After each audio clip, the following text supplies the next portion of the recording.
Galimai tave apstumdė arba sumušė artimos aplinkos narys, ar sugyventinis, ar sutuoktinis.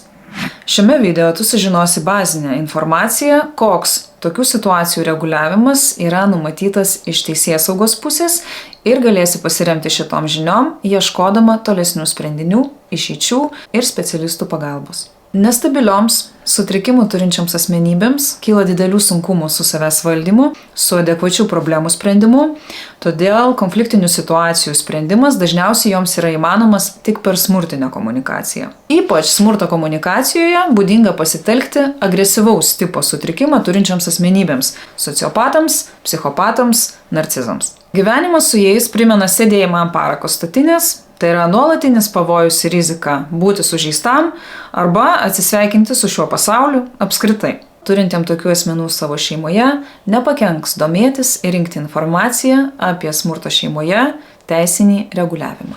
Standartiškai policijos pareigūnai gavę iškvietimą dėl smurto šeimoje atvyksta į vietą, įvertina situaciją ir nukentėjusiam asmeniui pateikia klausimyną iš 20 klausimų dėl smurto artimoje aplinkoje ir ar orderis bus išduodamas priklauso nuo atsakymų duodamų pareigūnui. Emocinio smurto, apsistumdymo atveju paprastai yra išduodamas pavojų keliančiam asmeniui orderis, o jeigu sužalojimai yra rimtesni, jeigu nukentėjęs patyrė stiprų skausmą, pareigūnai imasi rinkti medžiagą ir pradeda ikiteisminį tyrimą. Orderis skiriamas 15 dienų laikotarpiui.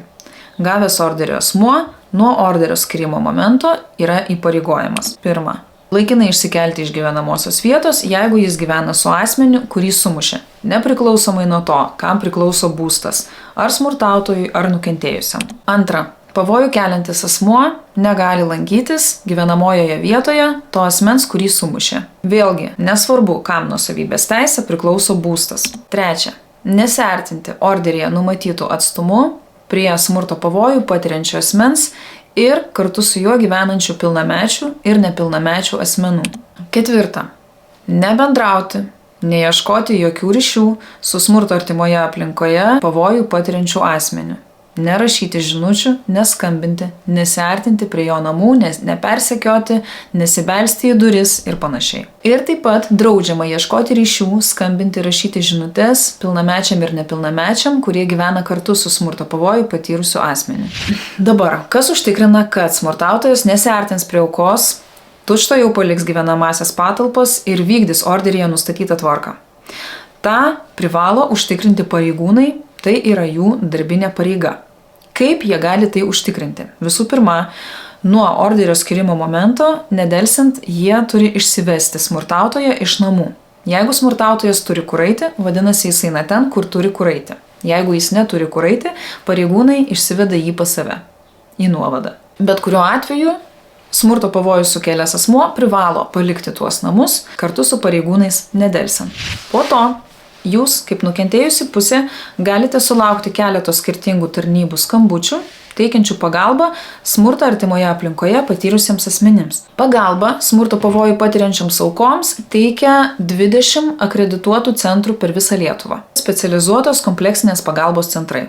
Taip pat turėtumėte sulaukti ir vaikų teisių skambučio. Jeigu smurto metu tose pačiose patalpose buvo ir vaikai, vaikų teisės paprastai įsitraukia smarkiau. Jeigu smurto metu vaikų patalpose nebuvo, sakykime, jie buvo kažkur kaime pas močiutę išvykę, tai vaikų teisės įsitraukia mažiau. Bet kuriuo atveju, kur situacija liečia nepilnamečius vaikus ir buvo kviečiama policija, paprastai toks atvejis perduodamas vaikų teisėms. O jau toliau viskas priklauso nuo konkrečios situacijos. Paprastai būna pokalbis su vaikų teisėm. Vaikų teisės gali skambinti, gali atvykti į vietą, arba, jeigu situacija nėra labai sudėtinga, komunikacija gali vykti elektroniniu paštu. Ir po tokio pokalbio sprendžia, ar šeimai reikalinga kažkokia pagalba, jei reikalinga, tai kokia. Kai kuriais atvejais gali būti, kad vaikų teisės paskiria atvejo vadybą, gali sudaryti planą ir gali įpareigoti abudu tėvus tą planą vykdyti. O tuo tarpu, kaip jau minėjau, policijos pareigūnai kontroliuoja, kaip yra laikomasi smurto orderio. Per tą laikotarpį 15 dienų pareigūnai gali skambinti, gali atvykti, patikrinti į vietą, pasibelsti į duris, paskambinti, užeiti, pasižiūrėti, ar nėra smurtautojas grįžęs į namus. O taip pat ir pati auka gali kreiptis į pareigūnus su įrodymais, jeigu smurtautojas nesilaiko smurto orderio ir, sakykime, rašo žinutes, bando susisiekti, skambina, braunasi į namus arba vaikšto aplink namus ir bando persekiot. Visi šitie įrodymai yra priimami ir policija rašo protokolą orderio nesilaikančiam asmeniui. Policija protokolus gali rašyti lygiai tiek kartų, kiek auka kreipsis dėl orderio pažeidimo. Taip pat reikia žinoti, kad administracinėme kodekse yra nustatyta administracinė atsakomybė už apsaugos nuo smurto artimoje aplinkoje orderio tvarkos nesilaikymą. Ir minėtame kodekse yra įtvirtinta, kad apsaugos nuo smurto artimoje aplinkoje orderio įpareigojimų nesilaikymas užtraukia baudą nuo 80 iki 320 eurų, o pakartotinai padarius šį administracinį nusižengimą bauda nuo 300 iki 780 eurų. Ir dar už šios administracinius nusižengimus taip pat gali būti skiriama administracinio poveikio priemonė, tai yra įpareigojimas dalyvauti alkoholizmo arba narkomanijos prevencijos, ankstyvosios intervencijos, sveikatos priežiūros, resocializacijos, bendravimo su vaikais tobulinimo, smurtinio elgesio keitimo ar panašiose programuose ir kursuose. Taip pat turėtumėt žinoti, kad smurto orderis gali būti apskųstas teismui ir panaikintas nesuėjus 15 dienų terminui. Bet vien tik tai skundo padavimas pats savaime paskirto apsaugos nuo smurto orderio nepanaikina, nesustabdo. Orderį anksčiau laiko gali panaikinti tik teismas, įvertinęs orderio skirimo teisėtumą. Ir jeigu teismas panaikina orderį anksčiau, negu sueina 15 dienų terminas, apsaugos nuo smurto orderis tada jau nustoja galioti nuo nutarties priėmimo momento. Tačiau nėra taip paprasta tą orderį panaikinti. Turi būti tikrai aiškus pagrindas, teismas turi būti įsitikinęs, kad orderis skirtas nepagrįstai ir jį panaikina, o didžiąją dalimi atveju orderis vis tik tai lieka galioti tas 15 dienų. Apsaugos nuo smurto orderis nustoja galioti praėjus 15 dienų nuo jo skirimo momento arba kai pradedamas ikiteisminis tyrimas dėl smurto artimoje aplinkoje ir skiriama bent viena kardomoji priemonė. Tai yra, kaip minėjau, jeigu situacija labai rimta, pareigūnai pradės ikiteisminį tyrimą. O esant pakankamai duomenų, leidžiančių manyti, kad įtariamasis padarė nusikalstamą veiką, gali būti paskirtos dar ir kardomosios priemonės. Kardomosios priemonės tai griežčiausia prievartos priemonė skiriama siekiant užtikrinti įtariamojo, kaltinamojo ar nuteisto dalyvavimą baudžiamajame procese ir netrukdoma ikiteisminį tyrimą ir bylos nagrinėjimą teisme ir užkertant kelią naujoms nusikalstamoms veikoms padaryti.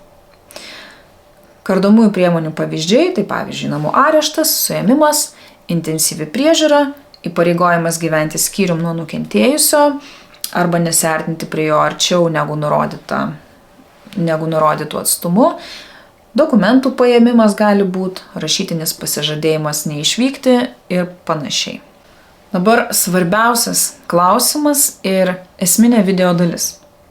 O kas po to? Kas po tų 15 dienų, kai orderis nustoja galioti?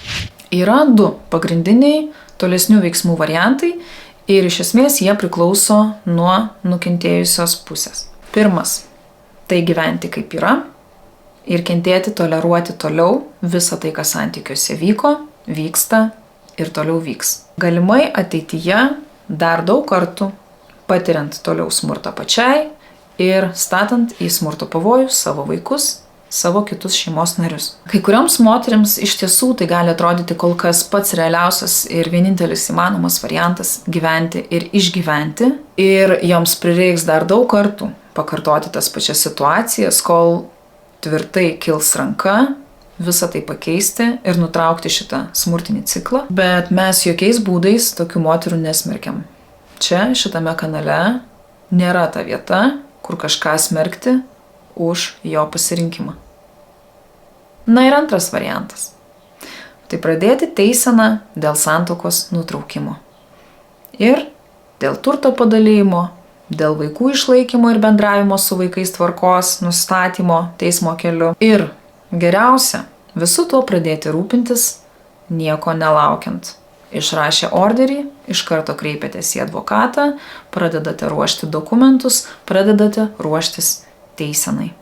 Rekomenduoju nedelsiant susisiekti su geru, patikimu advokatu, taip pat rasti pagalbinius specialistus, nes greičiausiai reikės įvairių sričių specialistų patarimų. Stengtis maksimaliai struktūriškai pradėti dėliotis mintis, tolesnius žingsnius, planus, o dar geriau ir visą veiksmų strategiją. Kaip su smurtautoju reikės skirtis. Čia yra didelių reikalų su šituo dalyku ir neužteks tiesiog kažką aptakiai įsivaizduoti. Gal taip, o gal taip. Ir tuo labiau būti neapsisprendus, būti netiksle, neaiškia, dvejoti, svyruoti visais šitais dvejojimais, visais šitais svyravimais po 15 dienų ir po to jau visą likusį laikotarpį toliau, be abejo, sėkmingai naudosis savo naudai smurtautojas. Todėl reikalingas aiškumas, tikslumas, metodiškumas strategijoje, jos laikymesi ir jeigu jaučiate, kad pačios esate per silpnos, viduje pernelyg daug klaustukų, pernelyg išbalansuota pusiausvyra, per daug yra baimių, neryžtingumo, nedrąsu, būtinai kreipkitės į specialistą, kuris turi tą vidinę šerdį, stabilumą ir žinojimą, kaip tiksliai vykdyti skyrybų planą, kad iš tiesų jis duotų norimus pozityvius rezultatus. Planas turi būti nuoseklus, aiškus, strategiškas ir laikytis jo reikia taip pat nuosekliai, kryptingai. Netgi nuosekliai laikantis plano ir tai būna didelių netikėtumų, susvyravimų, problemų, teks jas spręsti bet kurio atveju, bet plano turėjimas, aiškumo turėjimas, galvoje visų už, prieš, visų dalykų, visų skaudulių, viso ko susidėliojimas, vidinių konfliktų išsisprendimas labai daug nulems, kaip sėkmingai jūs iš šito etapo griaunančio pereisite į naują, kuriantį konstruktyvų etapą, kuris nežalos nei jūsų vaikų, o padės jums kurti iš naujo savo tikrą išsvajotą laimę. Dėl plano sudarimo galite kreiptis ir pas mane. Jau pradėjau teikti tokias paslaugas. Arba ieškoti reikiamos pagalbos pas kitus specialistus.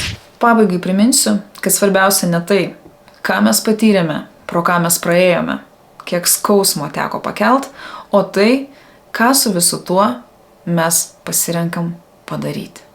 Labai dažnu atveju mes jaučiamės labai silpnos, kol vieną dieną netikėtai ateina kritinis momentas, į mūsų taurę įkapsi paskutinis lašas ir mes padarome tai, ko anksčiau net nežinojome, kad esame pajėgios padaryti.